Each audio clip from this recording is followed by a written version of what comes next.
మంత్రి పొంగులేటి శ్రీనివాస్ రెడ్డి ఇలాకాలోని దాన్వాయిగూడెంలో ప్రాథమిక పాఠశాలకు కాంట్రాక్టర్ తాళం వేశాడు.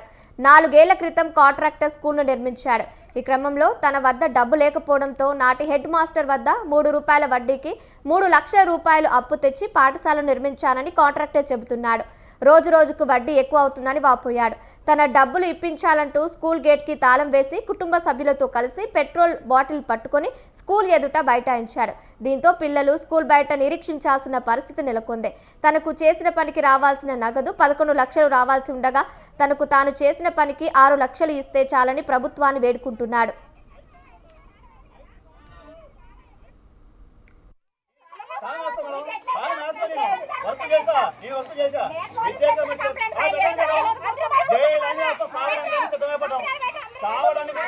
సంవత్సరంలో మనూరు మన బడి కింద వర్క్ శాంక్షన్ అయింది. 22 లక్షల రూపాయలు శాంక్షన్ అయింది.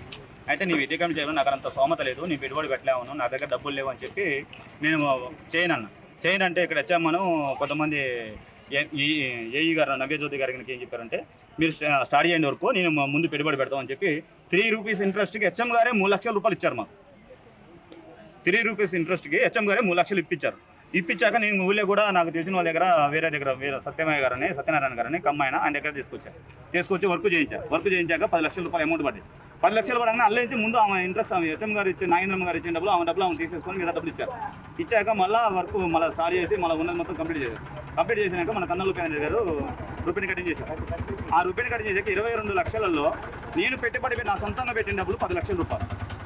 అలా నాకు శాంక్షన్ అయిన డబ్బులు 22 లక్షలు, నేను పెట్టుబడి పడిన డబ్బులు 16 లక్షల రూపాయలు. 16 లక్షలు నాకు 10 లక్షలు పడ్డాయి. ఇంకా 6 లక్షల రూపాయలు రావాలి. అయితే నాకు ఆ 20 ఇంకా 11 గవర్నమెంట్ లెక్క ప్రకారంగా 11 లక్షలు రావాలి. నేను ఆ లెక్క ప్రకారం నేను పెట్టిన డబ్బులు 6 లక్షల రూపాయలు రావాలి. నాకు ఆ 11 లక్షలు వద్దు ఆయన, నేను పెట్టిన డబ్బులు నాకు ఇప్పించండి. నేను అప్పులు కట్టలేకపోతున్నా, వడ్డీలు అయితేనే నాకు నేను ఇబ్బందులు పడాల్సింది వస్తుంది. నా డబ్బులు నాకు ఇప్పించమని ప్రతి ఒక్క ఆఫీసర్ దగ్గరికి వెళ్ళా సార్.